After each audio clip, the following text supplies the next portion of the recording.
Hey skiers, I'm Jeff from skiessentials.com. I'm Bob. How's it going? This is going to be our 2023 powder ski comparison. Yep. It looks a lot different up here than last time we were standing here, huh? Quite a bit. We are doubling waist widths almost. Yeah. So like two of those. Yeah, just about. Just about. What did we start with over there? 65? 65, yeah. So we don't get quite to 130. Yeah. But not far off. Not far off. Pretty close. But yeah, there were a lot of requests for this comparison. This is powder skis. Yep. What's the range we're going from? I think 108 to 122 over there. Yep. And you had some interesting thoughts before we turned the cameras on. The logistics of testing all these skis is tough. Yeah, you got to be lucky or way more dedicated than we are. I'd say we're pretty dedicated. Right, but we don't have a snowcat at our disposal, I think. No, I know what you mean. Yeah. Yeah, you know, the amount of skis up here, I would say we had less than this many powder days last year, at least at our local resort. Yep. So sometimes it can be challenging to get these into the ideal conditions, and I would say even more challenging to film them in the ideal conditions. So some of these comparisons, I was really pleased to have supporting skiing footage for everything.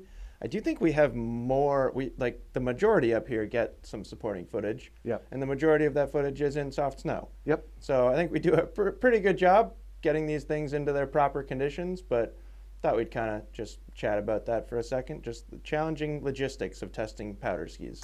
Yeah, and if we're testing skis and it's a groomer day, like I still enjoy skiing on these. Yeah, you can learn a lot. To see what they do and get Yeah. that kind of theoretical, impression. Something like a Ripstick 116 skied it on a pretty firm day. Yep. And yeah, I'm going to opt for a Wingman 82 CTI. Right, among the Elan collection. Among the Elan collection, but was pretty surprised at how well that thing went. So there's definitely some room for, convincing yourself that this ski will work well in soft snow. Sure. So. Yeah, and I do think most of them, a lot of these skis, I think about, like, my first impressions of them were on firmer snow conditions, like Core 11, probably even Blank. Right. But then ultimately was able to get them into some nice, soft, fresh snow and really put them to the test. Yep. So anyways, with that said, Bob, I think you're going to kick us off here with this K2 Mindbender 108 Ti.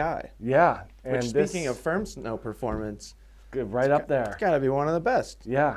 This is the widest ski that uses that metal in this Mindbender collection. Gets the same changes as the 89 and the 99. So altered up this Y-beam shape a little bit, gave it a full sidewall, and a little bit more progressive free ride of a rocker profile, which I can show you in a second here. But really that nice option for skiers who are looking for a wider ski but don't want to give up on the precision of the performance. Our main impression over the past few years before they made these changes was that it was a little bit twitchy and hooky. And I think by bringing the metal down out of the tip and elongating that rocker profile, they really kind of delivered a good change. Yeah, it has like a straighter side cut, Yeah. or straighter cut through the tips and tails too, which definitely feels smoother. Still all there at 2,240 grams or so with that metal, so you're going to get more precision on the edge while it stays pretty damp and stable. But, nice even flex on this thing. I think we were both pretty impressed getting on it this year, especially versus the previous models. Really just long tip rocker, and we'll say that's about all the K2s on the wall. They really kind of specialize in this longer tip rocker shape, which is great for keeping that ski out of the snow. Minimal splay in the tail, but long still, so really has that nice even release to the turn. Going to hold a long edge grip as well, giving it one of the better on-trail performances. So good amount of real-world application with this ski. I think it makes a lot of sense as a wider component as opposed to like a dedicated powder ski, but still just really has that nice overall feel that we really enjoy about the narrower Mindbenders, just in that wider bodied format. So great ski, and awesome floater due to that rocker profile for sure. Yeah, I almost think of this ski and like really a lot of the things over on my side of the wall here as kind of more like free ride skis than powder skis. Right. And like I'm not even really sure where the difference falls.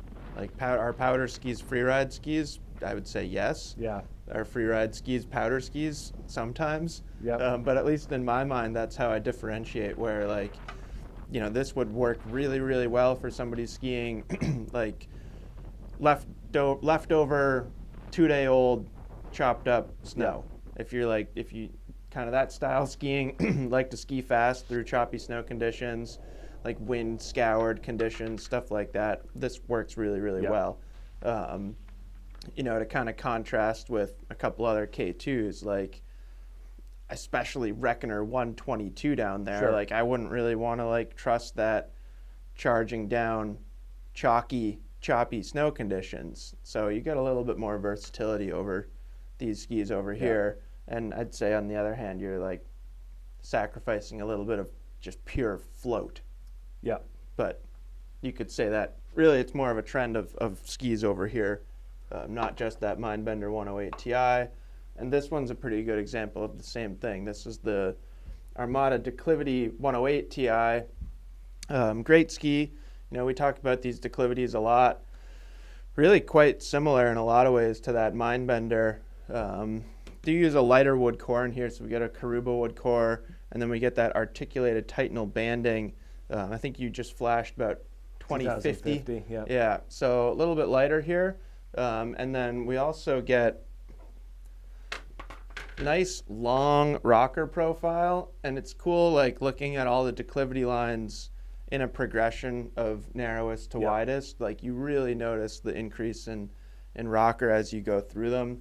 It is still directional shape, much like that Mindbender is a directional shape. There's less tail rocker back here, but I had a blast skiing this thing.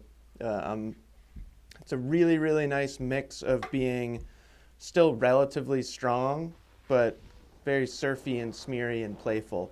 I would say, if anything, it feels a little more playful than that Mindbender. I think maybe you give up a little bit of precision. I think this one feels a little surfier and a little washier, but it's still a nice mix of that kind of stability and power. And yeah, just a pleasure to ski. And I think this one, like if I was choosing a ski for a pure powder day and I had to choose between these first two skis, I personally would choose this one. I think it's just got a little bit more float. Yeah, I'd go with you on that. When we did our longer review, we referred to it as like an offshore power boat. Right. One of those like boats with 6, 450s on the back. Yeah, and just goes through anything. Yeah, goes through anything. And that was my initial impression. And we did get to ski this one in some snow, which was really nice. K2 as well. At Pico this year, we had some nice fresh snow. But the smoothness of this through different types of terrain and snow conditions really stood out to me. Yep. No, it's a lot of fun. I like your offshore boat analogy because it cuts through things, but it's also very buoyant. Right. Yeah, it's that power and flotation combination, which is great. Yep. And we still get a lot of oh boy. Oh boy. That's the hazard of all these wide skis up here. We're gonna have some avalanches. We're in the 108 range, at least for a little bit, to start this comparison. And we're certainly still in like a lot of float here. Yep. But would you say it's fair to say we're taking away some of the stability? Definitely. We're moving out of metal with this Dynastar M-Free 108, moving into kind of a more free ride, freestyle type of shaping and profiling. Start to get into a more dramatic style of rocker, really kind of using that mustachioed shape, looking at it from the side. So that gives it really nice pop and energy underfoot, while still keeping that really nice floaty, really, really supple flex in the tips and in the tails as well. So really cool choice for that skier leaning more towards freestyle and free ride side of the spectrum rather than that full-on 100%. charging style. No, 100%. And like more of a twin tippy inspired shape in that ski. So if you want to like land switch and off a backcountry jump or something like that, like that's where that starts to come into play. You can really kind of see the difference in that camber underfoot, pretty sharp contrast there, and then this tail, which is very bowed out, you know, tons of splay here. Yeah, like just to, you know, I think that's a cool comparison. M-Free 108 tail to Declivity 108 tail. Right. Just a huge difference. Yep. And that really, really comes through in the performance of these things. Like when you get into deep snow and you have that much tail rocker, it just makes it so drifty and smeary. Yeah, you can really ride the tails on this thing and get it to play and float and do whatever you want. It's also one of those skis that has a surprising on-trail performance, and a lot of that is due to that camber underfoot. So, you know, pretty similar to that Armada, right about 2050, maybe 2100 grams. But you do get a ton of pop out of this thing when you're just on a groomer. You know, obviously the softer the better, but still pretty impressive for how this thing, you know, goes in and out of the turn. You know, a brief note on sizing. This is the 182. Feels a little long to me for a 182. You know, I would normally opt for the longer size, but this is one of those rare instances where I've had an absolute blast on the shorter size of this. Well, especially here in Stowe. Yeah, if you're getting in the woods or anything like that, anything tight, this shorter size is great. You know, just has that burly build that these other Dynastars have with this hybrid core, so using that polyurethane on the sides really makes a big difference in just the overall stability and feel of the ski, and a unique product for sure. Definitely sticks out from other skis on this wall. Yeah. Whole lot of fun. Very playful, a lot of freestyle influence, and I love the transition into this Unleashed 108 from Nordica. Yep. Because this kind of feels like a combination of the first three skis that we've looked at. It has metal construction, more similar to those first two skis, but then we've got that freestyle shape. So, new ski for 2023. We've talked about the Unleashed skis quite a bit, probably mostly the 98. This 108 follows pretty much the same exact recipe. So we get that same wood core that we see in the 98 and the same terrain-specific metal. So kind of interesting because it's sort of opposite of both of those theories with metal, where they're really focusing like full width metal in the tips and tails, giving you a ton of stability in the extremity of the ski. So if you happen to hit something, it's not going to get deflected, feel a little bit stronger just in those tips and tails. They take the metal out more in like the mid-body portions of the ski, and then it goes full width again underfoot. So very interesting application of metal. I'm pretty interested, actually. We weighed all these skis before we started doing this, but I don't recall. Yeah, pretty much in the same, you know, maybe 40 grams heavier than that M-Free. So about 2,090 grams. So a little bit of an uptick in weight, but not a huge difference. I would say the biggest difference between that ski and this ski is you like kind of start going more back towards that precision adjective, a little bit stronger, say a little bit more torsionally stiff. So if you are like carving a turn, whether that's on firm snow or whether it's through like choppy snow conditions, say the ski feels a little stronger, but it's still, you know, it would be impossible to ignore the freestyle influence in this ski's shape. So maybe not as long rocker as we see in a lot of these skis, but a lot of splay.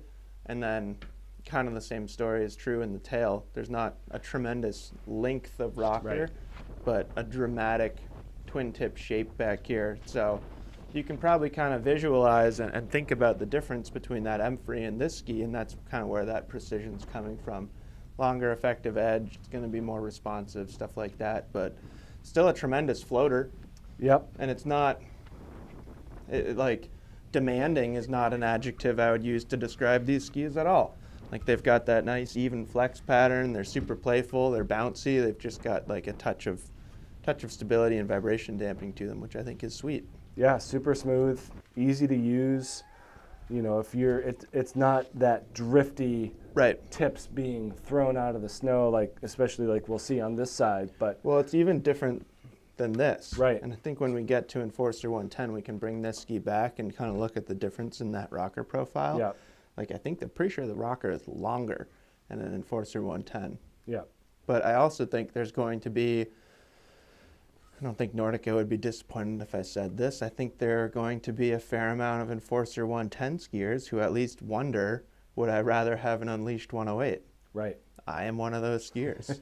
Would I don't know. And I don't know if the answer is yes or not. Yeah. And we can talk more about that when we get there. Yeah. But that's like pretty much exactly the scenario I'm in right now. I have an Unleashed 98 and I have an Enforcer 110. Do I get this? Or do I keep this for the differences and the benefits that provides? Very difficult decisions. Boy, it's tough, isn't it, Bob? Keeps you up at night. No, my golf game keeps me up at night. Skiing puts me right to sleep. Pretty interesting move to this, the Kastle ZX108. It is, yeah. Pretty different than, you know, I would say closer to the K2 than the other skis we've talked about. But lighter so far. and easy, like really flicky and. Yep. Yeah, it's no metal almost in an this. outlier to the first, at least among those first 5. Blend of poplar and beech in the wood core. It feels so light. Feels pretty light. It's right around just under 2,000 grams, right around. You know, kind of the big story here is that length of the tip rocker profile, and we see this continue into the ZX100, and it really just keeps this thing afloat. You know, nice and easy, very long, and then more dramatic splay. The hollow tech here also lightens that load, really makes this thing agile, super easy to just kind of get from one turn to the next, and then with a flat tail. So the more directional, the more flat the tail, the longer that effective edge is going to stay on the snow, giving you a smoother performance. When we just looked at that Unleashed with that dramatic splay, if you're cutting through powder, the snow is going to run over the tail of your ski and push down on it. The more ski you have bending out, the more it's going to push down. So having these flatter tails gives it that more directional feel and that straighter line mentality.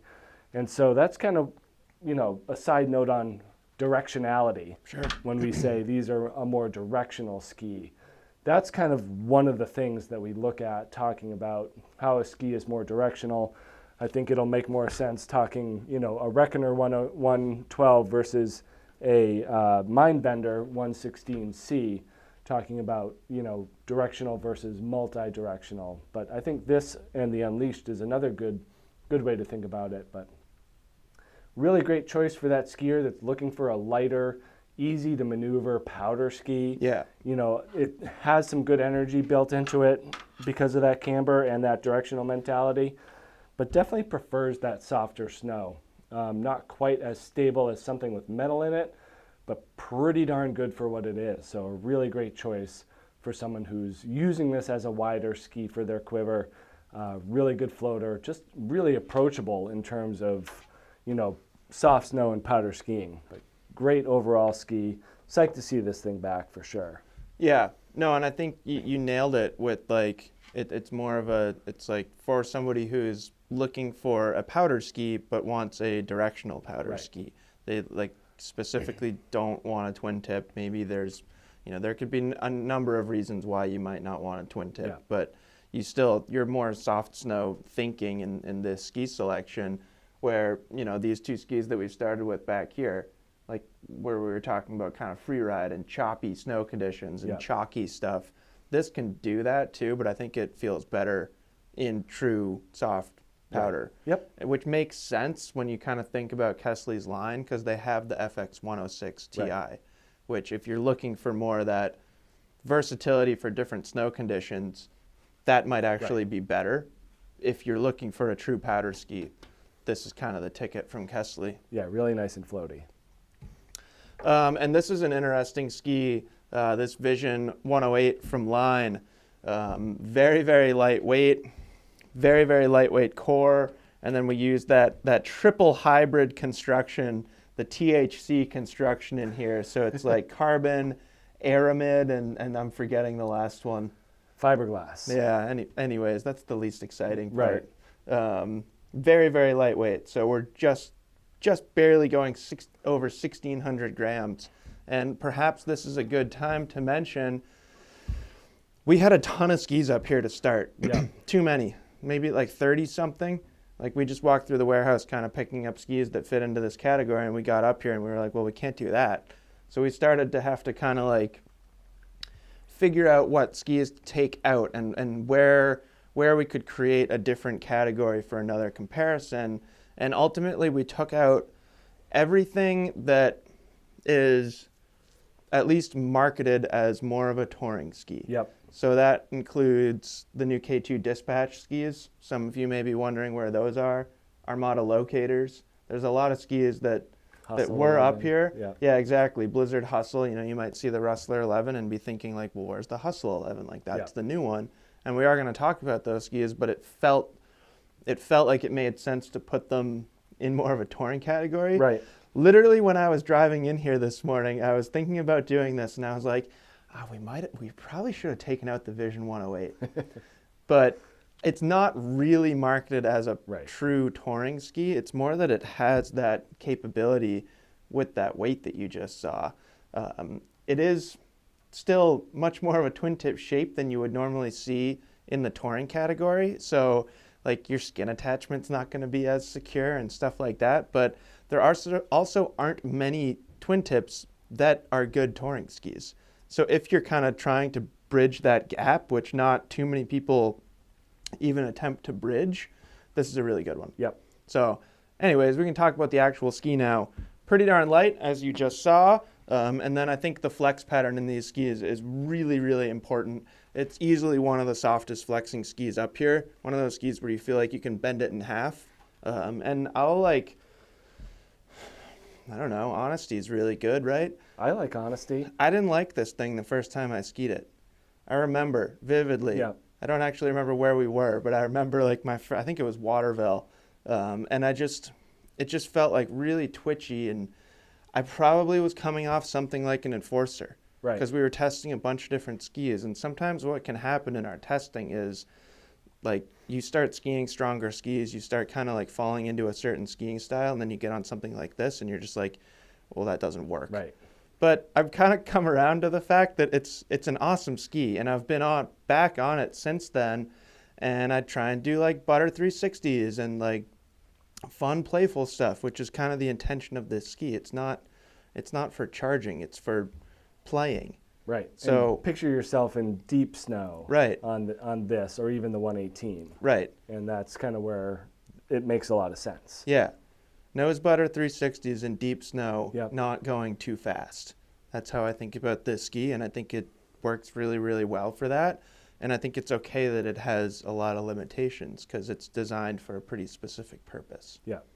But skiers looking for a lightweight powder ski Yeah. that is easy to turn, Right. and yet has some good energy and fun factor. There's plenty of built in. energy in there, yeah. It's great. It's just that the flex is so soft Yeah. that you can kind of push through it. Yeah. But no, it's cool. Like, and I'm glad that skis like this exist. Right. Because if they all just felt like, I mean, the I don't Katana is an obvious foil to this ski. I mean, yeah, you can't really get further Yeah. opposite on the spectrum of performance. Right. So it's cool that we have both of those options.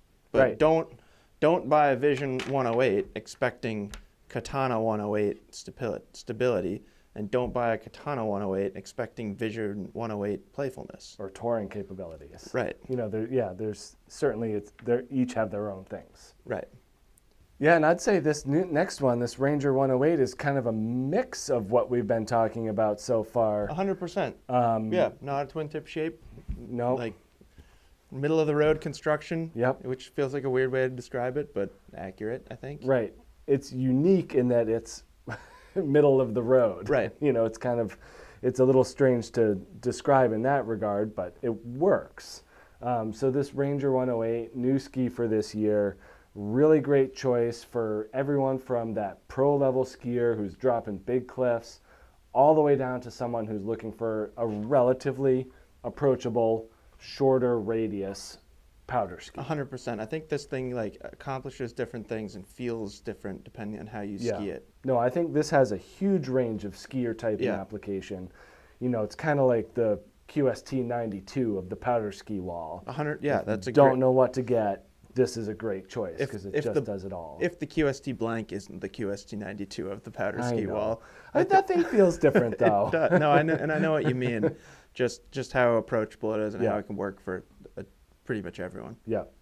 And we've talked about it kind of ad nauseum so far with the rest of the Ranger skis, but these new ones have a blend of poplar and beech in the wood core and then a shaped TI laminate here.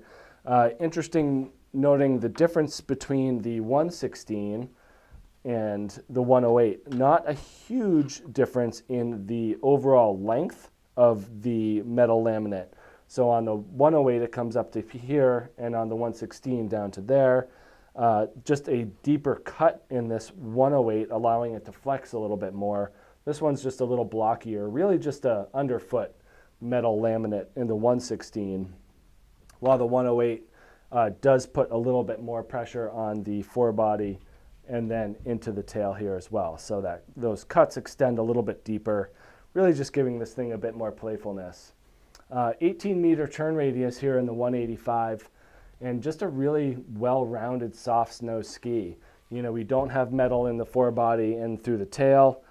2180, almost 2200 grams on this 185. So it does have the heft to it, a little bit thicker of a core profile, but just a great choice for a lot of people. You know, there's not really a better way of saying it. It's got that mid-range tip rocker, nice spoony splay, gonna really float and stay up well on top of the snow. And then very much a free ride inspired tail. You know, they're putting that flatter shape in there, skin notch appropriate, you know, but at 2200 grams, not the lightest ski to be lugging up the hill. But if you want more stability and power on the downs, it's going to do it better than that Vision we just talked about. You'll be in good shape by the end of the season. Right. Very, very strong Those legs. hip flexors will be super strong. Yeah, they'll be on fire for sure. But just it has that nice ability to be a lot of different things for a lot of different skiers, and has that Ranger feel. So we've just really enjoyed being on these things this year. You know, it's not the quickest out there, but it's also, you know, just requires that more input to get it to do the things you want it to do. So I've skied this in some pretty tight zones here in Vermont, and you just have to work a little bit harder to get it to come around in those tight zones, get it back on snow, opens up, really has that nice kind of cruise mentality to it. So really smooth and just a really nice ski overall. Be a great Alta ski. Yeah, I think so too. Alta, Mammoth. Yep. I'd love to take the Ranger 108 out there. It feels to me a lot like the Enforcer 110 too. Yep. Just like a little bit more approachable. I think that Enforcer 110 is a little bit like more tiring. Yeah. But similar, they accomplish similar things. Right. You definitely want to roll this thing over more than that, the 108, which you can manipulate easier for sure. Yeah. And this is I think safe to say an outlier in this comparison. I don't think there's anything up here that honestly can even come close to comparing to this ski. 23, almost 2,400 grams, right? Kind of hovering right around 2,350 grams there. So super heavy, multi-layer wood core, Titanal frame. We get metal underfoot too. There's a lot going on in this ski. 3D radius, which I always love looking at in the wider skis, 39 meters in the tip and 34 meters in the tail.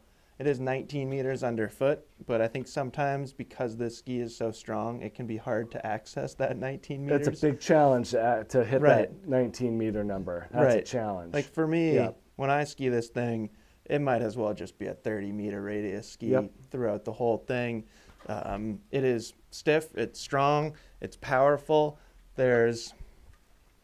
Interestingly with Volkl, this happens a lot where you actually get like really long rocker, but it's such low splay, such low rise that like the rocker does help. It helps with float, it helps with turn initiation and edge release, all that stuff, but it's like almost so subtle that it could just not be there. Right. Because this ski is so strong and so heavy and so powerful, like that's not enough rocker to add any forgiveness, in my opinion. No, there's nothing easy about this ski. No, the rocker makes it better. If they had it more cambered, like, I don't even know, something like a Unleashed 108, you know, if they then it had would just be scary. then it would just be scary. Yeah. So that balances the strength and power of the construction. Yep. But to me, you know, this is an interesting ski on this wall because I don't even really think about this as a powder ski. I don't know if you're different than me, and it'd be fun if you are, but I think about this ski like if I was skiing a foot or 2 foot deep, just fresh powder, like the things you dream of. Yeah. And somebody told me that I was skiing this, I honestly would be like kind of disappointed. Like 2 or 3 days later after that storm, if somebody came to me and they were like, you have to ski a Katana 108 all day today, I'd be like, yeah. Heck yeah, like that's gonna be sick. Because it just absolutely tanks through choppy snow conditions. Like it's completely unflinching, but I don't find it to be very floaty. Now I'm pretty small, and I've seen you ski this ski on like pretty mellow East Coast terrain, and it looked fine. So I wonder if that's a difference in like skier size. I think of this as a former racer's idea of a powder ski. Yeah, like sure. Someone who's a collegiate racer, and they go to a shop and say, I'm a collegiate racer, I want a powder ski, I'm moving out west. And those conversations are, those conversations are always kind of funny. Yeah. Like with skiers like that, because you'll be like, oh, like Katana 108, like that's a lot of ski. Right. And they'll be like, what are you talking about? Right. Like this is my playful ski. And that's like, yeah, totally a perception thing. Yeah. But really fun, unique, good spot on the wall. Totally. Yeah. No, it's awesome. Just like the Vision 108. Like I'm glad skis like this exist because otherwise we would just all be on the same thing. Right. You wouldn't be able to kind of customize the feel. Yeah, this is... But we both really like the look of this one, don't we? Sure do. And the feel. Scott Pure Pro 109. Something in the air in here this morning. Our journey into the over 108s begins with this 109. Took a while to get out of there. Big leap, 1 millimeter underfoot of width. You know, like we've talked about with these Scotts overall, we just get a thicker profile, and that really leads to a stable feeling underfoot. So we do have a nice blend of lightweight wood in the core, counteracts with carbon stringers, and then we get this metal laminate. We've seen these metal laminates in these other Scott skis, 98, 90, for example. This one actually has like 3 different little pieces here, allowing for a more natural flex of the ski. And it's pretty stiff. You know, there's no two ways about it. This thing is really kind of a burly ski for not having full metal. And a lot of that is due to the thickness of the core. They kind of counteract it with the shape, though, unlike the Katana. Right. But really fun, nice, long, big rocker profile, super surfy looking shovel here. Yeah. You know, pretty rounded and spoony as well. So this thing's going to stay up pretty easily. And then pretty long, but not dramatic in the back.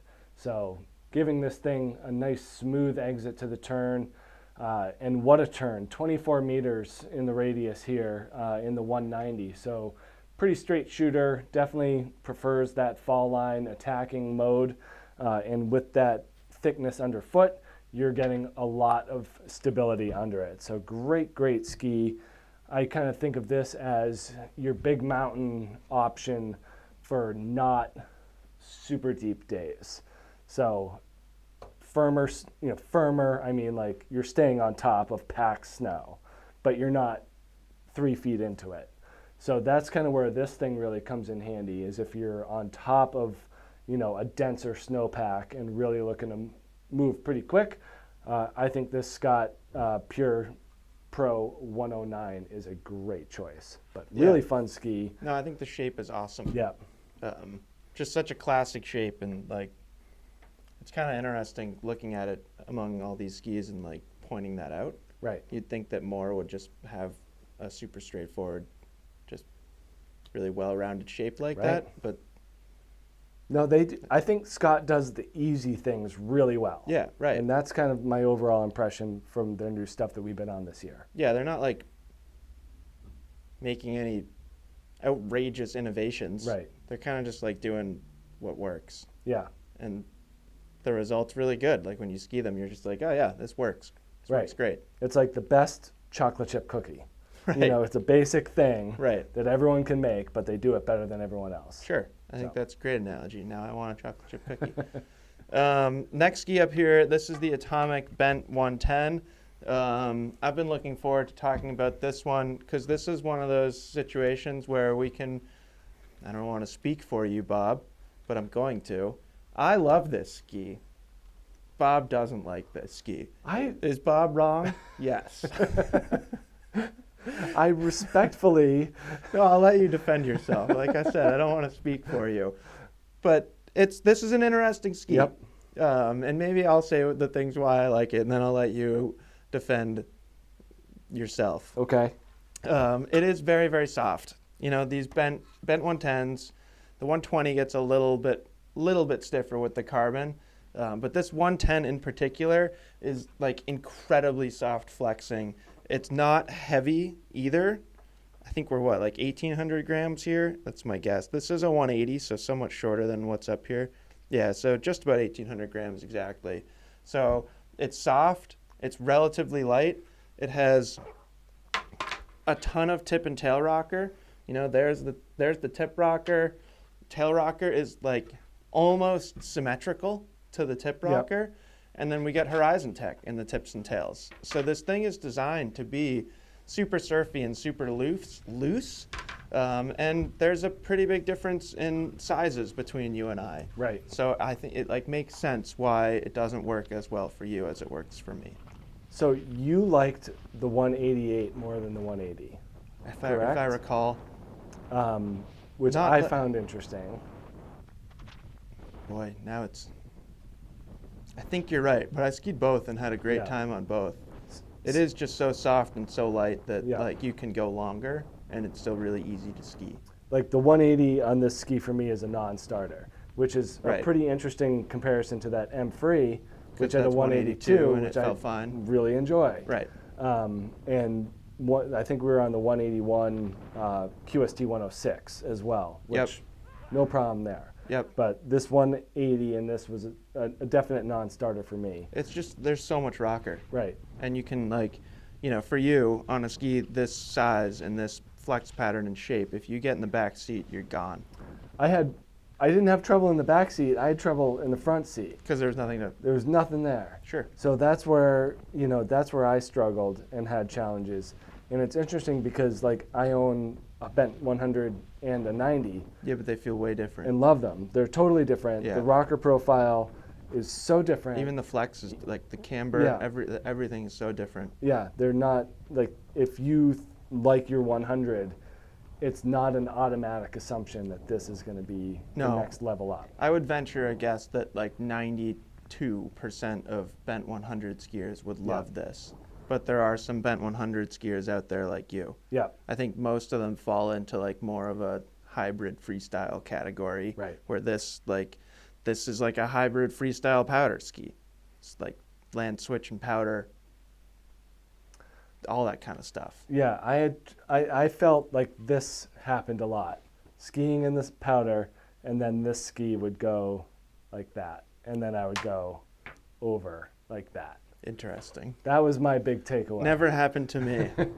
But definitely felt like I just pushed right through whatever this is. But, back to Vision 108 here. Yep. If you want to do nose butter 360s in powder, if you want to dabble in the park, we've had actually a lot of questions about using these in the park, and generally my answer is like I wouldn't necessarily recommend it because it's wide, but if that's your mindset, this is a great ski. Yeah.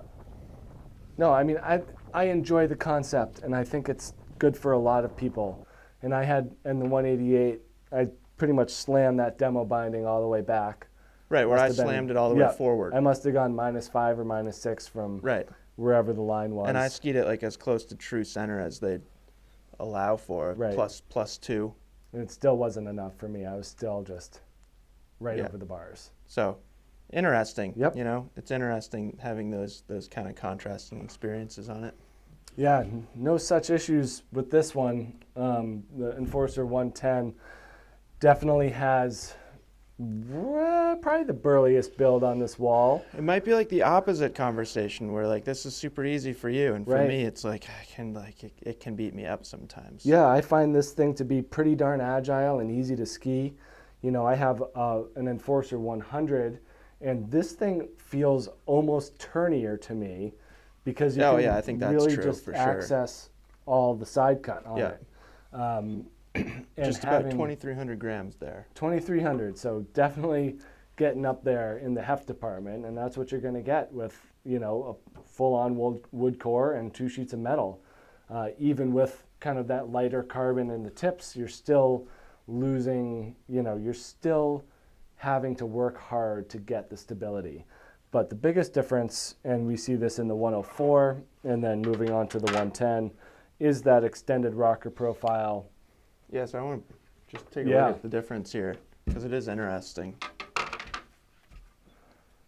So my rocker starts about here. Yeah, mine starts about there. Yeah, and the ultimate splay ends up being about the same. Exactly. But this distance, like in kind of the belly of the rocker, I think is the biggest difference. Yeah, and then it's pretty much the same story in the tail. Yeah, like mine starts here. Yeah, so you got like a couple inches more rocker in the or at least like 4 or 5 centimeters. Yeah. Which I think is like an interesting comparison because I think that ski is both stronger and surfier. Yeah, and it's funny how they're kind of. It's not as playful. This is more playful, but that is like it's smeary. Yeah. Yeah, whether you're soft snow or firm snow, I think that this is a very well-rounded choice for, you know, advanced and expert skiers who don't mind that extra bit of heft, but are looking for something that'll handle everything from deep snow, you know, surfing, smearing, slarving, deep snow, to really just ripping through crud and chop. I mean, this thing just, you know, it bounces, but it comes right back. I think the rebound on this thing is exceptional, as well as just the stability and dampness. So you're really getting the best of a lot of different attributes in this 110. Interesting, and you know, we can kind of bring it back to the Unleashed too, like, you know, more of a grandfather in this category than the young blood. Sure. You know, it's been around for a little while now. Yeah, and it hasn't really changed. No, and when it came out though, like, it was super progressive, you know, like the ideal choice for a modern freeride skier.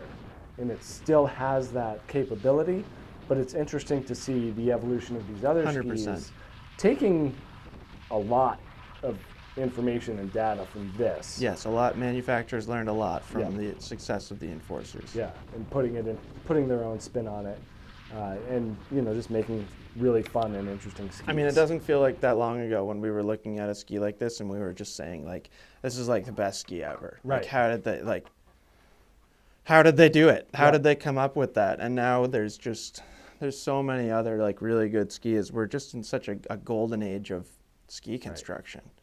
There's just so many good options. And a quick note on sizing on this. Don't go too long. Don't go too long. You know, I would be on the 185, this one here, versus the 191. Yeah. When this thing came out, I was like, yeah, Nordica, of course I want a 191. Yeah. And I skied on it for like a season and a half. And then I think I skied a 185 at like a demo day or something and was like, what am I doing? Right. And even like I could even go down to 179. 77? 177. Yep. And probably be just fine. Right. But yeah, don't go too long. There's really no need, even though it has that long rocker profile. The inherent stability definitely gives you enough to stand on. Yep. And a pretty pretty big difference, I'd say, between Enforcer 110 and this Core 111. Yep. Before we get into the details, this is by far one of my favorite cores. Generally, the wider you go in the core line, the more that I like them. We've had these conversations plenty, and I'll be interested to hear Bob's opinion too. The narrow skis can feel kind of twitchy. This ski has the same construction, so that same like super lightweight construction, a lot of carbon, graphene. Yep. There's all sorts of cool stuff in here. Really, really lightweight wood core too. And for whatever reason, whether it's the increase in width and total mass or surface area or the increase in rocker, I find the wider skis to be a little smoother.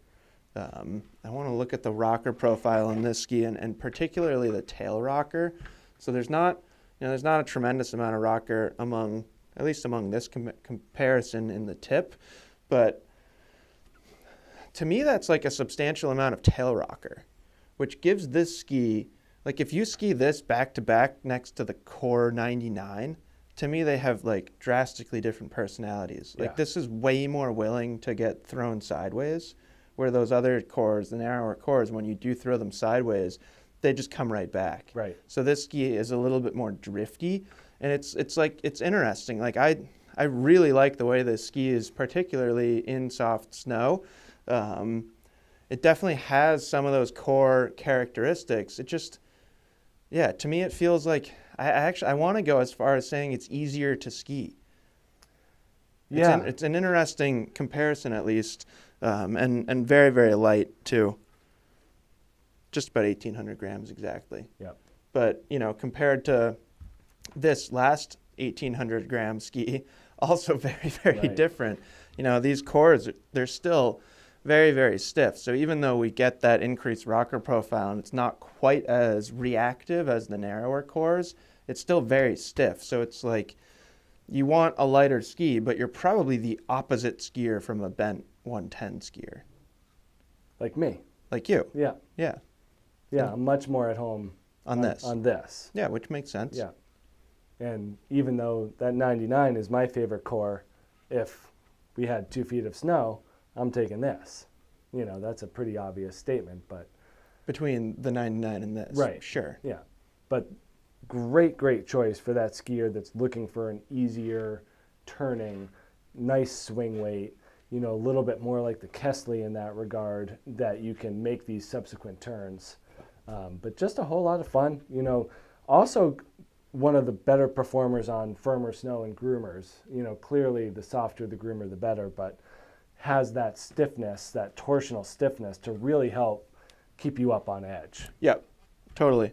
And probably an interesting one in the sense that it can really bridge that gap between feeling like a free ride ski and feeling like a powder ski. Yeah. Kind of going back to whenever we were having that conversation, like you can charge big mountain lines on this thing. You could also just enjoy a powder day at Stowe. Right. And it does both of those things really well, which I think is really cool and commendable to Head, that they can kind of take 2 different scenarios and create one ski that can work really well for both scenarios. And I think core skiers will enjoy staying within that 100%. line. No, I think it makes a ton of sense to go like 93 and a 111. Yeah, I was even going to go as far as 87? 87, 99, 111. Or like 87, 99, 105, 117. Yeah. And then I guess you're skipping this one, but I would say more so than like an Enforcer 88 to a 110. There's, I think, different options for narrower skis and like Enforcer versus core. I think this person generally enjoys and appreciates that type of construction and personality. I think that's fair. So, interesting maneuver over here to the K2 Reckoner 112 from the core. Yep. I think we're seeing a big difference in flex and in application here. And just intended purpose. Yeah, we are way more in line with Bent 110 in terms of... And Vision 108. Vision 108, yeah, like that free ride, multi-directional mentality. Definitely has more of that freestyle twin tip shape to it, while keeping it, pretty darn floaty and smeary not really that traditional build like we see in Nordica, in that Unleashed. Definitely has its own kind of thing going on. So they use their carbon spectral braiding in order to tighten up the torsional stiffness. Big difference between like Mindbender carbon and Reckoner carbon.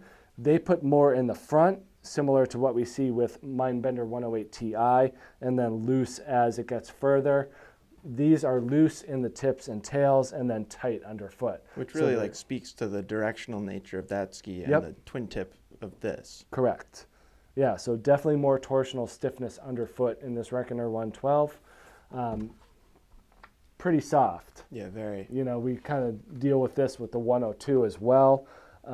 Easy to flex, super playful. I mean, about as playful as it gets for any type of ski in this 112 region.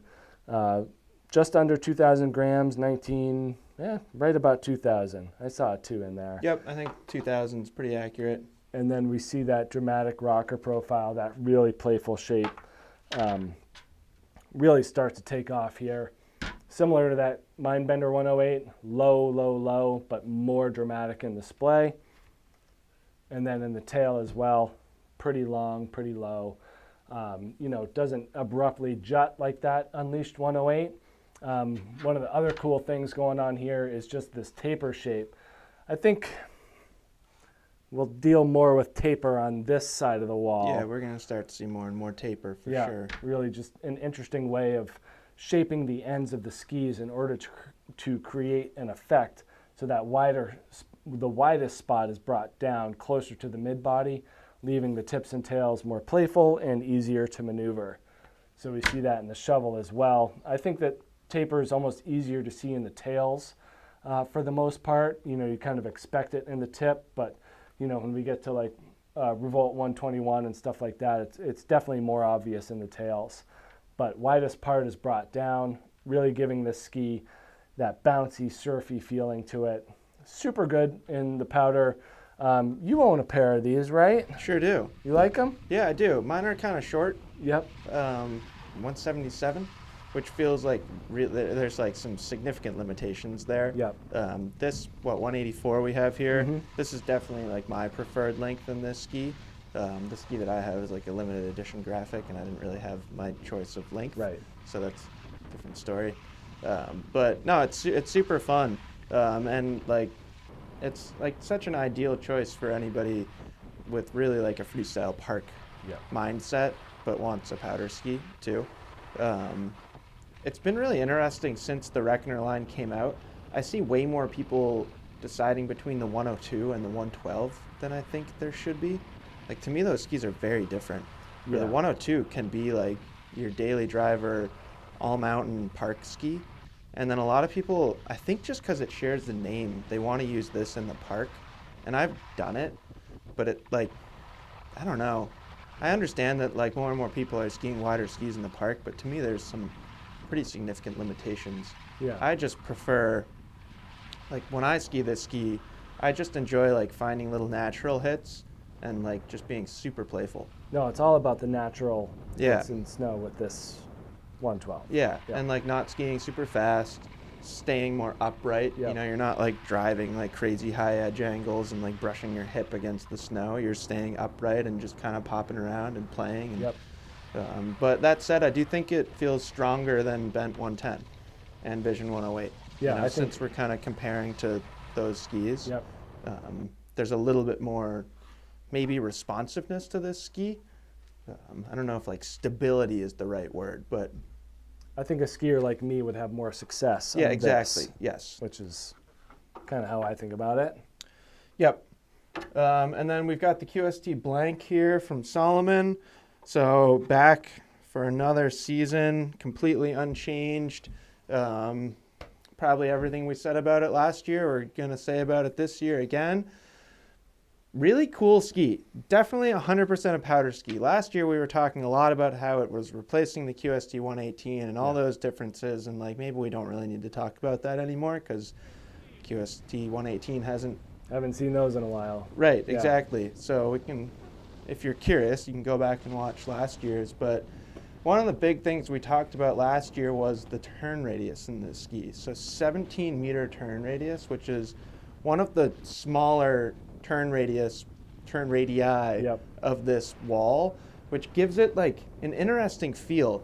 You might think that it was like kind of too twitchy as a powder ski, because oftentimes, as we've seen, powder skis have these long radius, so they're not catchy. We'll look at the shape in a second. Like, I don't think Salomon has made this ski catchy by any means. I think it's like awesome in deep snow. Like one of the best so far as just a pure powder ski. What that shorter radius does is, to me, any situation where you're not in really perfect deep powder, it just makes skiing more enjoyable. Like the ski's more responsive. You can actually like carve some turns on this thing. It comes across the fall line really well. It's a really, really well-designed, well-purposed ski. We kind of saw the same exact thing in that QST 106. You know, we talked about that ski a lot over the past year, and it's basically like, it's a very similar story. Like they balance this incredibly floaty, surfy rocker shape, both in the tip and the tail. Like that's just an incredible amount of tail rocker with like a surprisingly strong ski just right there. And it's interesting because it's kind of like, it's a representation that you don't really need the entire ski to be super strong. You can kind of get all your stability and feedback from the middle portion of the ski, leaving the tips and tails just super, super agile. But we could stop right here.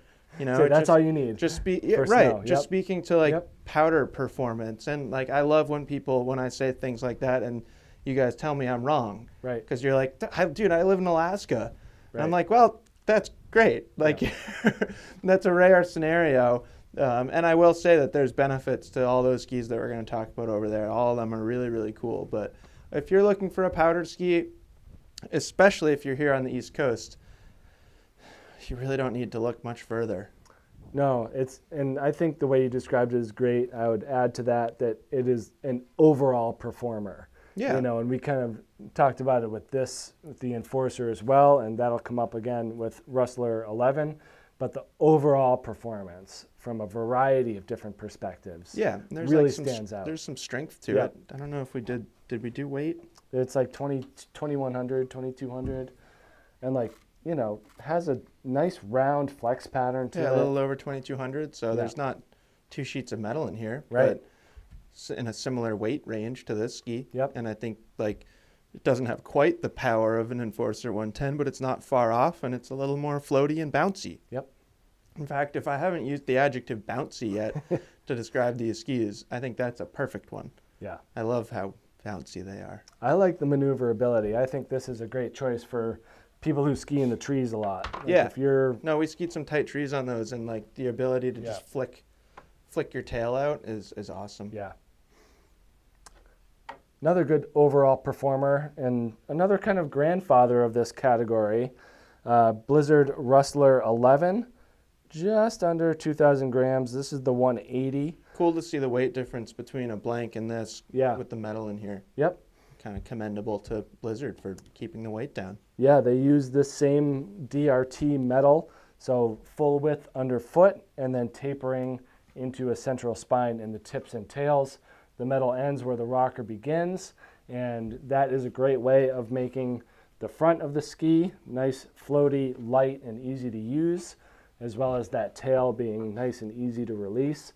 And then when you get into the mid-body, pretty good grip. You know, I think that this thing works really well on trail, similar to what we see with Enforcer 110, and then just has a little bit more of a free ride personality, just a little bit lighter of a swing weight, easier to get from turn to turn, not quite as high octane as that Enforcer 110, but still a really high performance ski. And just a great choice. You know, we have a lot of people even on staff here that use this as their snow day ski for here in Stowe, and pretty effective in that regard. Same way that like the Rustler 9 and Rustler 10 work really well for around here. Like you get the looseness, but then you have some like the ski is trustworthy underfoot with that metal and the camber and core thickness. And I think that comes through on this ski too. You know, even on powder days here, you typically are like traversing over something really icy. Right. You're going to hit ice at some point on most powder days here. And that's where it's really helpful to have that metal underfoot, just giving you a little bit of extra grip and some more confidence. But it is interesting to see how that rocker lines up with the end of the metal here. So pretty standard stuff, a little bit more splay here, and then pretty smooth in the tail. So nothing crazy going on there. Really just easy, user-friendly. Starts right where that metal ends. Nice shape to it, you know, still at 112 underfoot. Not a whole lot crazy about this ski. No, very well-rounded. Well-rounded, overall performer. This next ski, I don't know that I can use the word well-rounded. It's to me, we're making a kind of a shift from that Rustler 11 to this ski. This is the Blade Optic 114 from Line. So whole new line from Line. That's fun to say. And the Blade Optic 104, maybe that's the best place to start. That ski feels really fun. As a free ride all mountain ski, you can pretty much take it anywhere. This thing is like kind of a beast. It's different. Yep. Yeah. And like, I don't really know the best way to describe that, but I have no problem skiing the 104 and getting it to do anything I want it to do. Where when I skied this, I kind of felt, I don't know, not great at skiing. You wanted to go home after this, is my recollection from that day. 2,350 grams. Yeah. So there's a lot going on here. Yep. I don't think the snow conditions were great that day, so maybe that's why I wanted to go home. But I didn't feel like a good skier after I skied this thing. That's for sure. Yeah. And maybe it's one of those things, and I think it probably is, where when I first skied this ski, I wasn't really doing it right. Yeah. Like, I kind of wanted it to feel like an Enforcer 110, and it doesn't because of the shape. So we'll look at the construction in a little bit here, but I think shape is a cool place to start. A ton of tip rocker up here, a lot of tail rocker too. And then this ski has, I looked it up, Bob, because they don't put it on the ski. It's a 24-meter turn radius. Yeah, it's big, just like that Scott. Right. Yeah. But it's heavier than that, Scott. Sure is. And like stiffer. Yep. And then you get this gas pedal metal, the optic, gas pedal optic metal. Overdrive. A gas pedal metal overdrive. Thanks, Bob. I knew I was missing something. But there's a lot of metal in this ski. And then the tip shape, it's got that really like kind of javelin-y shape to the tip. So when I tried to ski it like an Enforcer 110 or even like a Blank, it didn't work. Like, it doesn't come across the fall line. And it got me thinking, that's not really what this ski is intended to do. To me, this ski is best for like a true big mountain scenario, and kind of that like, I'm going to ski really fast, really straight, and when I get going way too fast, I'm just going to slash a big turn. Yeah. Like, there's nothing round about the turn shapes that this thing makes. That was like the big thing that was hard for me, is I wanted to like get it to make these round turn shapes, and I don't think Nosedive was like the best place to ski this thing. I think Jackson Hole is the best place to ski this thing, or like Snowbird, right, or Squaw. Like, I would love to ski this ski out there. I don't think the East Coast application works great, personally. My big takeaway on this one is that this is a young person's ski. Sure, it's a young person, like, I think we've aged out of ski. it. You know, like, sure. I think I would put this in the under 30 category. Because it's big and strong and likes to go straight? Yeah. And that's just like seems to be the style. Like, I feel like they've researched the style that young professional skiers are doing. Straight sideways. And built this ski to do that. Yeah. Really, really fast, throw up a big cloud of snow. Right. Really, really fast, throw up a big cloud of snow. Yeah. 90-foot cork 7. Right. So, interesting application for this.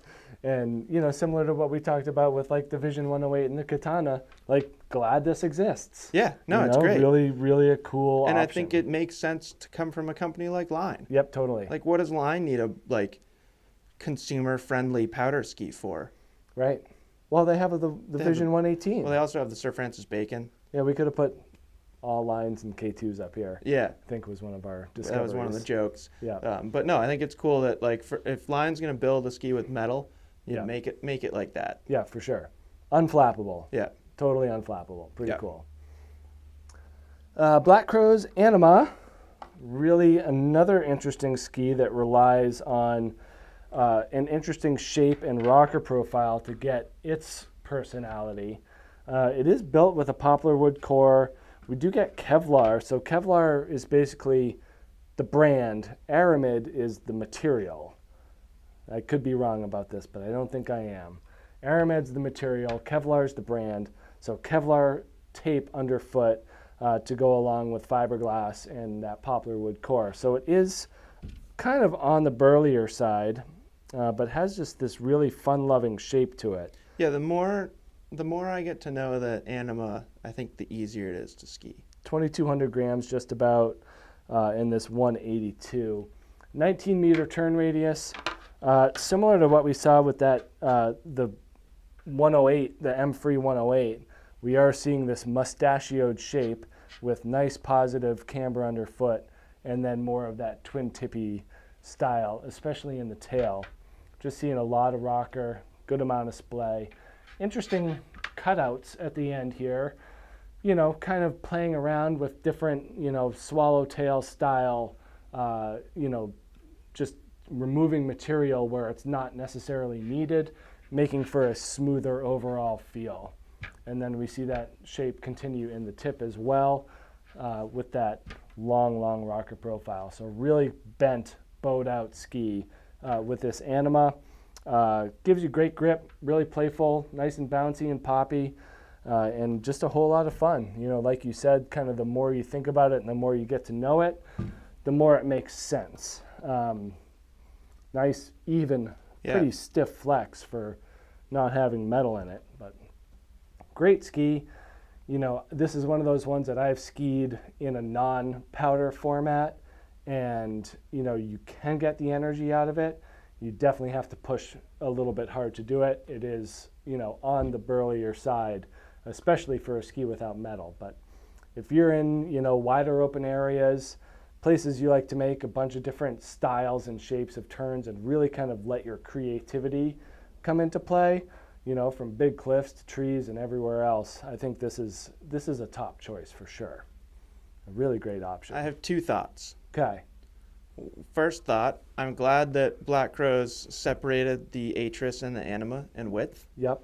I think it's easier to choose between those two skis now. I think you can mostly focus on snow conditions. Yep. Like they feel like they're in, they feel like they're part of the same collection now, where previously I was kind of like, well, when does one choose Atris and when does one choose Anima? Right. And I had a hard time like differentiating that, and now I think it's easier. My other thought is it was really fun watching Willie bounce around on these in Alta, and like it's cool to see a ski in its environment, and like he skis them all the time. Like they were his skis, he knows them really well. It's a little different than when you and I go and test something, and maybe we'll get like on a ski like this, who knows, like 10 runs in a season would be great. Right. Where Willie has probably had thousands of runs on his, so knows it really well, and it was really cool watching just like the way that his personality as a skier kind of completely meshed with the performance of the Anima. Yep. And that helped me kind of like better appreciate where it falls in the Black Crow's line and what it provides to athletes and stuff like that. Like a little bit snappier than a Nocta, but more soft snow capable than the Atris. Yeah. So like a really nice kind of middle ground there. Yeah, very snappy for a 115, that's for sure. Yep. And then next ski, we can probably move through this one pretty quickly. This is what how many K2? This will be the third K2 out of one left. 4. So this is the Mindbender 116C. Bob already kind of touched on this ski, so we used that same carbon spectral braid, but it's tighter up here in the shovel and looser down in the tail. 2050. Perfect. So pretty light. Yep. You know, when we're getting up to this width, there's just so much mass in here that, you know, you might look at a number like that and think like, well, that's over 2,000 grams. That's pretty heavy. But for how big this thing is, the surface area, it's pretty darn light. Yep. And then, remember back here when we were talking about directional powder skiers? Yeah, I remember. That's how I think about this ski too, but you live in an area that gets more snow than a ZX108. So where ZX108 feels right at home here in Stowe, obviously it could be a good Western ski too.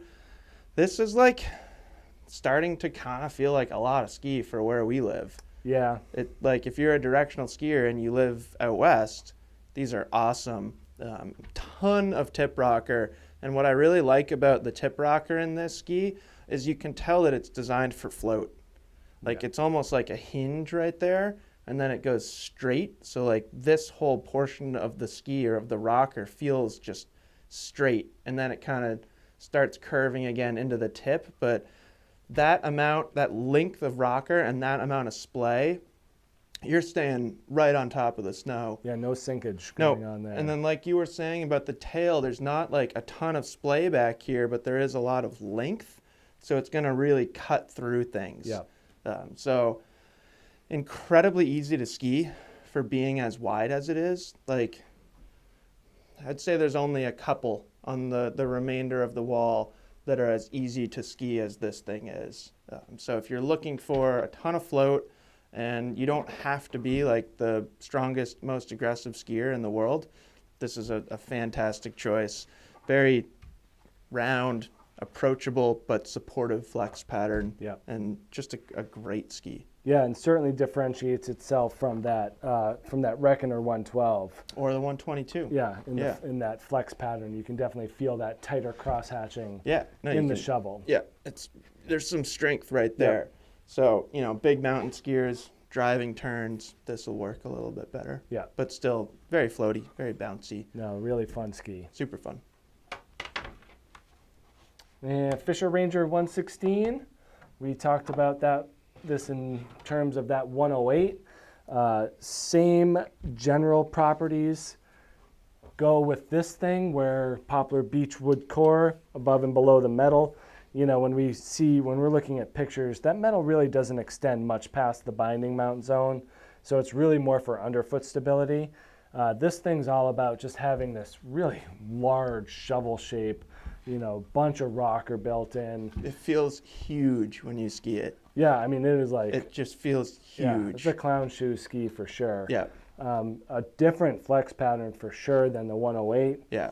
2,100 grams. About the same weight. It's interesting. Yeah, we noted this when we were weighing them the first time, that they're about the same weight, even though this thing has so much more mass and volume to it. Just such a nice, look at that. That's just like, that just wants to ski powder. Right, it sure does. And it wants to stay in that shape. So like, it just wants to do and just like kind of wiggle around and be bent.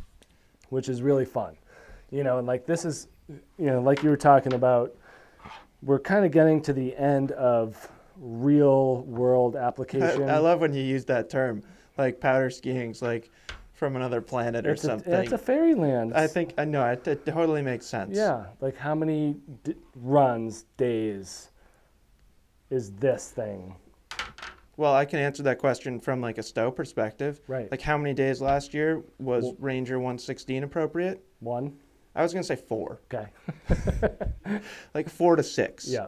But even then you could make the argument that it was like most appropriate for the first 2 runs of those 4 to 6 days.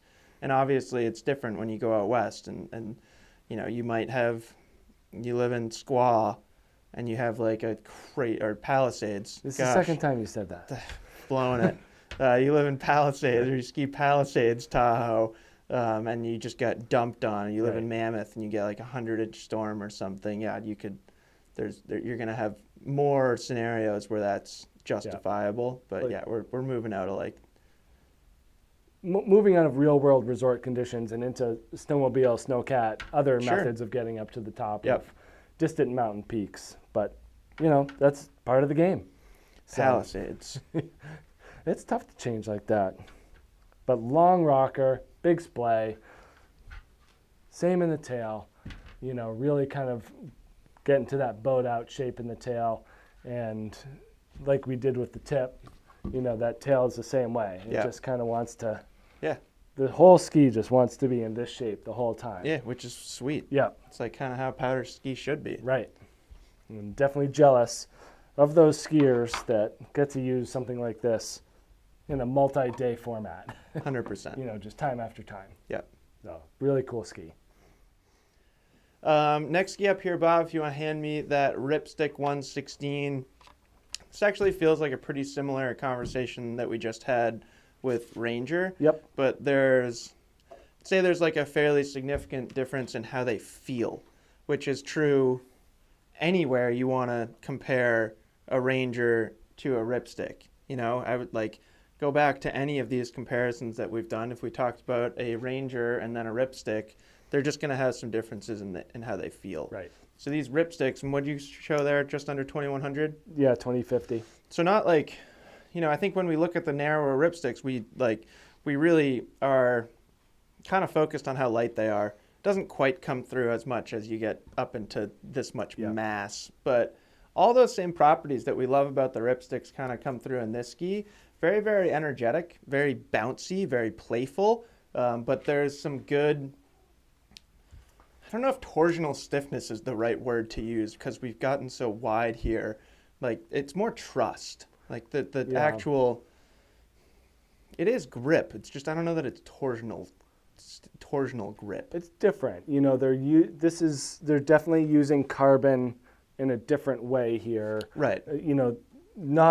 It's amazing the difference between carbon-powered skis in this video versus others. Yeah, would you say that it's a bigger difference on firm snow?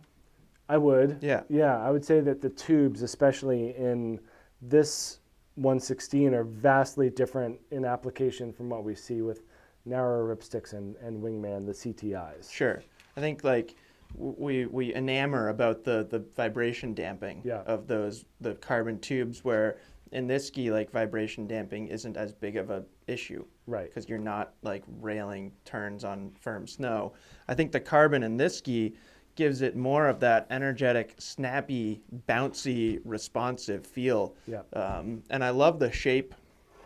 It's another kind of thing where as you go wider in the Ripstick line, you see that progression in shape, but it's not like a crazy amount of tip and tail rocker. So the ski still kind of feels, I don't know, is more normal a good way to describe it? I think just a little more normal. Beginning. It felt like a decent ski on trail. Right. It didn't feel like it was a crazy, 116 weird thing. It felt pretty normal. Yeah, and I think that's both coming from the shape and the construction. Yep. I think it's a little more responsive. You get a little bit longer effective edge, but still a ton of float. Yeah. A great ski for powder. Very intuitive. Mm-hmm. I think all the Ripsticks feel very intuitive thanks to the Amphibio profile. And then I was curious about the rocker. Yeah, 20.4. I was going to say it feels like a shorter radius than a lot of these skis up here, which kind of comes through in that responsiveness. But you don't see nearly as many Ripstick 116s as you do 96s and 106s, which I think makes sense. Yeah, and it's interesting too that we talk about the 106 as being a strong carving 106. It is. Especially for not having metal. Right. And that conversation is able to continue on to this. Yeah. Very similar shape to what we see with the Ranger. Right. In terms of that tip shape and style. So it does like to be in that softer snow and more in that bent application, but I would say way more rebound and I think kick so too. Yeah. than the Ranger. That's more damp and smeary. Likes to stay kind of glued on the snow surface. I was just looking at it. 146 in the shovel. Yeah, it's big. It's a lot of surface area up there. You're going to get a lot of float from that kind of flat, spoony shovel. Yeah. And I think that's a really interesting transition to this next one, this Dynastar M-Free 118. Boy, the end of the wall here gets pretty silly, doesn't it? Gets a little weird. Here, I'm going to juggle for a minute. Hold that thing. Boy. Can I hand you a few more skis? Sure. I think that this is one of the biggest differences in this tip shape here. Right. So sharp javelin style in this Dynastar. Two different I don't know if they concepts. do it to match their logo on purpose. No, I think it's much more performance-based. But I like that concept. But when you put this thing in front of the ripstick and you kind of look at how much orange is sticking out in that ripstick, even if we kind of get the lengths even, there's just so much more material in the Elan versus the Dynastar. And from a performance perspective, that's going to cut through the snow just with a greater amount of precision than this Elan or the Ranger, which is just kind of more of a blocky feel to it. So this has more of that direct straight line mentality, and that kind of makes sense as it's like their factory team pro model. Definitely one of those free ride world tour skis. Pretty burly, definitely a different feel in weight. Yeah, 2,250 grams. Right, and it's shorter. This is the 180. Comes in a 180 and a 187. Has the same construction as that with the hybrid wood core, poplar wrapped in fiberglass and then polyurethane on the sides. Just a different shape. I don't know if it's the increase in mass, but to me, that ski feels stronger to me. Yeah, I mean, it could just be a thickness difference or something like that, but it's also not as dramatic in the tail rocker. Correct. So I think that's adding to it. Less of a twin tip shape. Yeah, the shovel's kind of similar, a little bit sharper in the very end, and then really, really positive camber underfoot, and then that tail is straighter. They're looking to get that longer effective edge, really straighten out that turn shape, and get this thing to go, to go pretty fast. 22 meter radius in this 180. I believe the next length up is a 187, at which point we bump up to the 24. So very similar to the Blade Optic 114, and just an interesting choice for that skier who's looking to have that straight line mentality. I mean, it's definitely a consistently stiff flex. Yeah, I like the Freeride World Tour application is awesome. Right. That's how I like to think about that ski. Yeah, but definitely the sharpness of the tip really stands out. It's very interesting, especially when we're looking at things in the Blank, Ranger, or Ripstick range. Yeah. I mean, it's about as stark as you can get. And even compared to like an Enforcer tip, it's quite different. Yep. And even this next one here, very much more of a rounded overall shape and personality. And I think at least referencing shape, the last four skis that we're going to look at are fairly similar. Yep. And I think they all have a pretty specific application, and probably the one standout or exception to that might be that Ben Chetler 120. Yeah. Because it's a little easier to ski, and we'll get to that in a second here. But this is the Rossignol Black Ops 118. This is basically the pro model ski of Chris Logan and Parker White.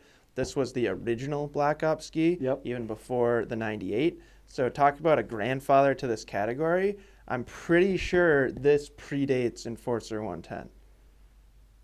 Okay. I'm like 97% sure, and that 3% could be wrong.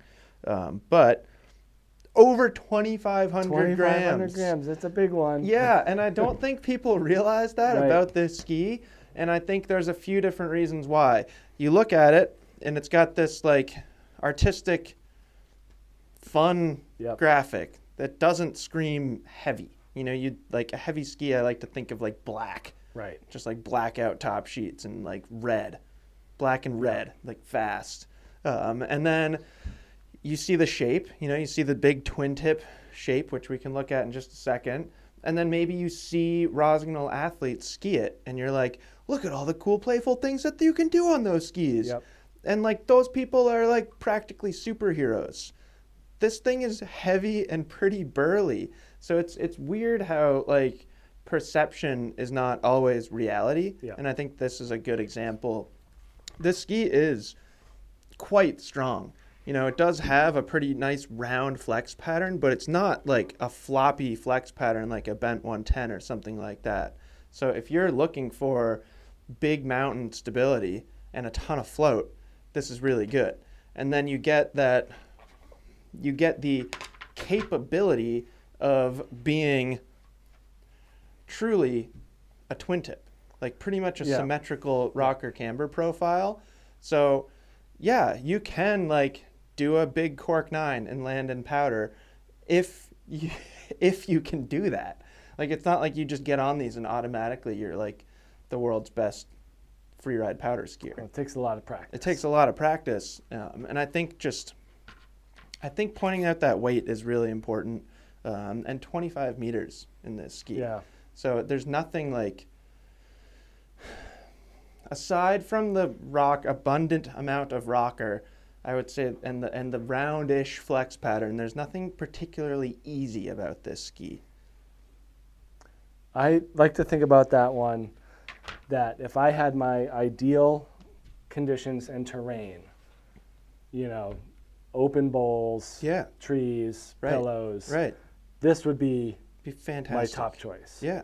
I think this thing really just has the potential to do great things. Well, and that's kind of what it's like built for. Right. Is the potential. Yeah. Like, yeah, are you like a pro skier who's getting to go on like cat skiing trips, or like getting shuttled out to a backcountry jump somewhere, or like you frequent helicopters? Yeah.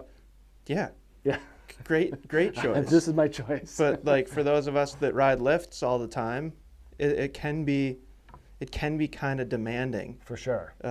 Where I actually think these last 3 skis, although we're going progressively wider here, I would say all 3 of them are actually easier to ski. Yeah, and like width isn't everything. No, exactly. You know, like that's kind of the fun part about this one, is that you can get very similar results from different width and shape skis, and I think that's really important. What a huge difference. Right, just about 1,900 grams, so 600 gram difference. No, and we had this conversation quite a bit, I think a couple days ago actually. Like even when we put this wall together and took a step back, I was like, oh, look how similar the Black Ops 118 and the Bent 120 look. Yeah. And in reality, like, sure, they're similar because they're both huge and they're powder skis, but they kind of couldn't be more different. Right. That thing needs a little bit of speed. Right. It needs to be pushed in order to access performance. This one, I think, is a little bit more like what we were doing with the Ranger, where it just kind of likes to be like this. Yeah. It likes to be in that bent, loves to be buttered form. Yeah. Used in a playful manner. We do get the carbon backbone. I don't know if you can see it. Oh, you can see it through Jeff's little window there. I got the window ski. Yeah, so you got the carbon stringers running vertically. So that does stiffen it. I think that's a good thing. I wish it was in 110 as well. That's just my personal preference. It does feel like quite a bit more snappy in the flex pattern. More kind of backland-ish in terms of construction. Yep. But certainly different in terms of shape and profile.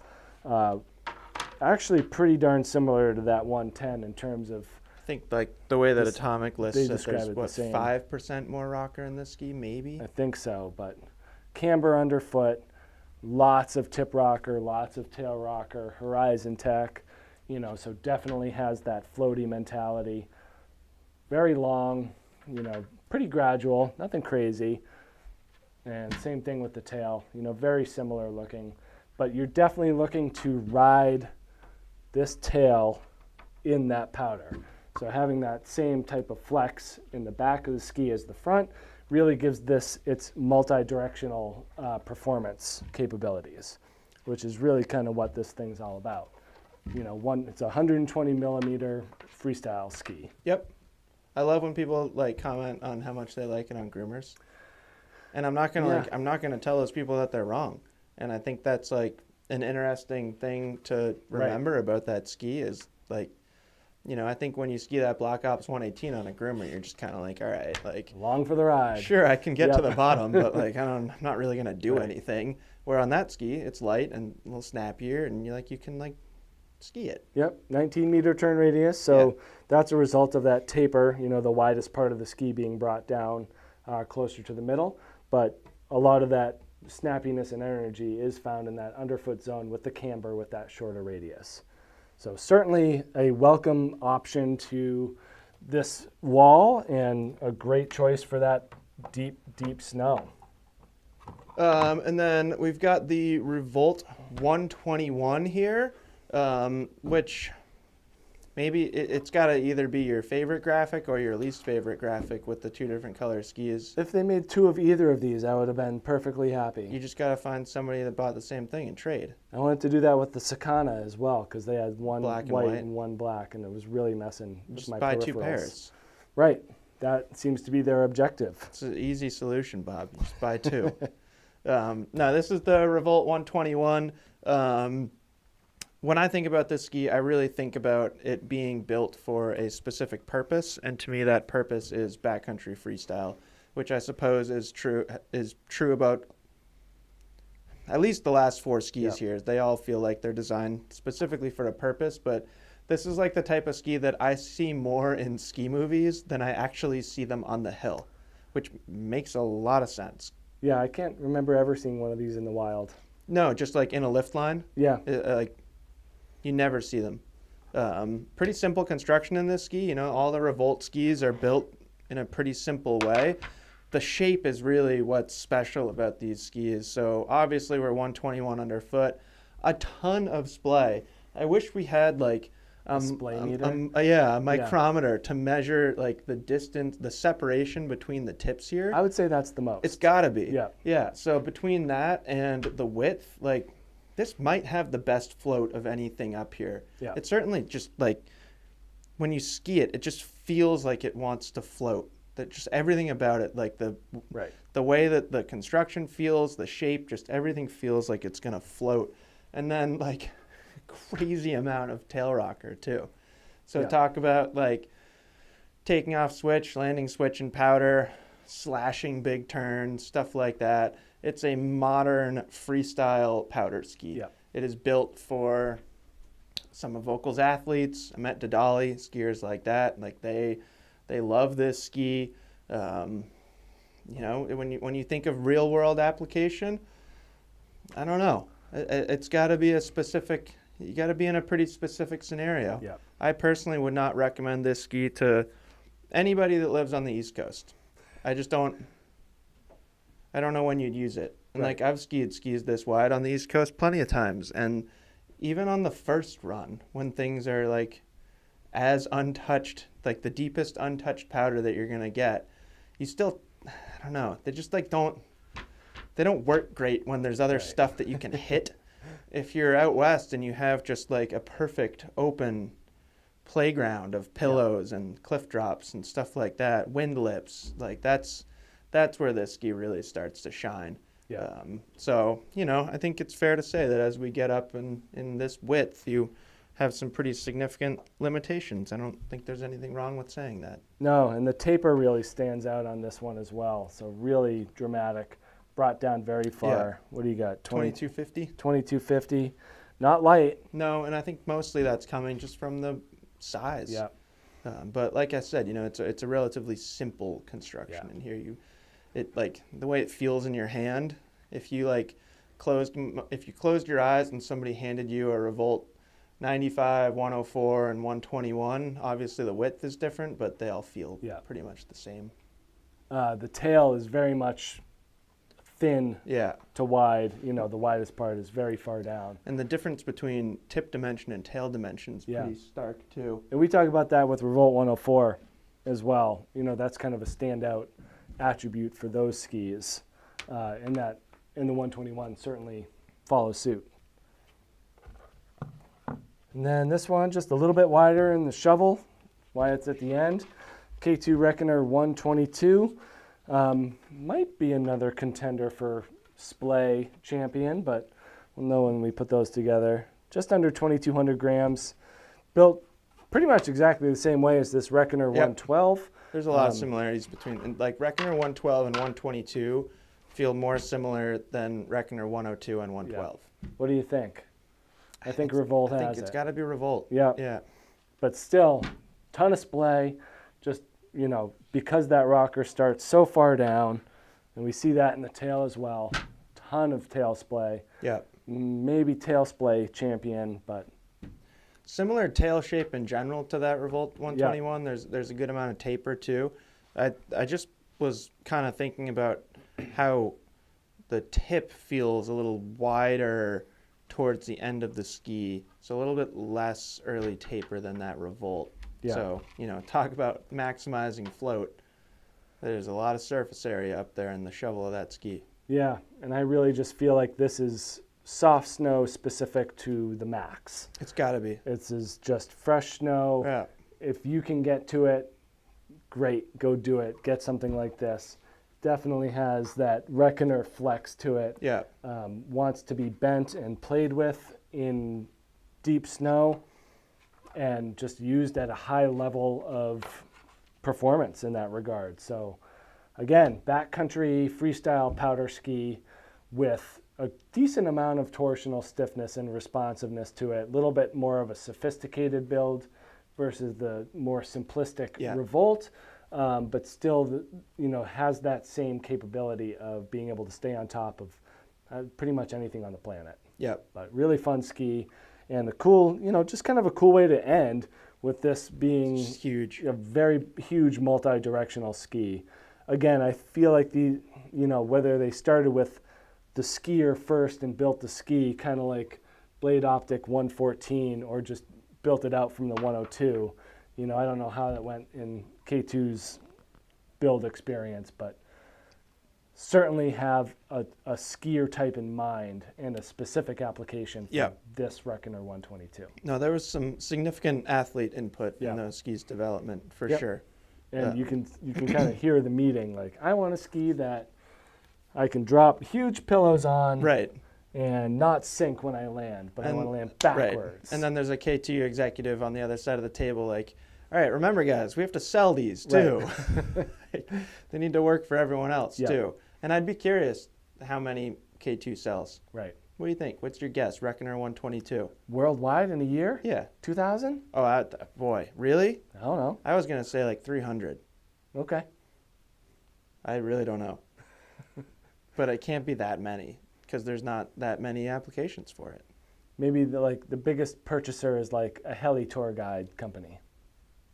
Maybe. They buy 200 of your 300. Maybe. I feel like if you're going on a guided heli trip, you've got your own skis. I don't know. I think they provide. Do they? They have options. Can anybody confirm or deny this that's been on a guided heli ski trip? Because I haven't. I don't think you have either. Nope. So we're kind of just guessing. Yep. But anyways, all jokes aside, hope you guys enjoyed that. I always think the powder ski comparison is like equal parts silly and interesting. Yep. I agree. There's a big range from an everyday potential all the way to dreamland. Yeah.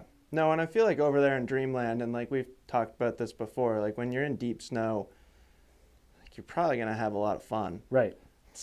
Worst case scenario, you're in deep snow on a slightly too narrow ski. Right. Like that's not a bad option. Yeah. So obviously there are some differences between these skis. We just spent probably close to 2 hours talking about them, but it kind of feels like there's less difference in the application than like when we do a 90 millimeter comparison, where like those skis just, there can be some huge differences in the application and feel of those skis. And at least when we get like here, it's kind of just like, yeah, you're going to go powder skiing. You're probably going to have a lot of fun. Yep.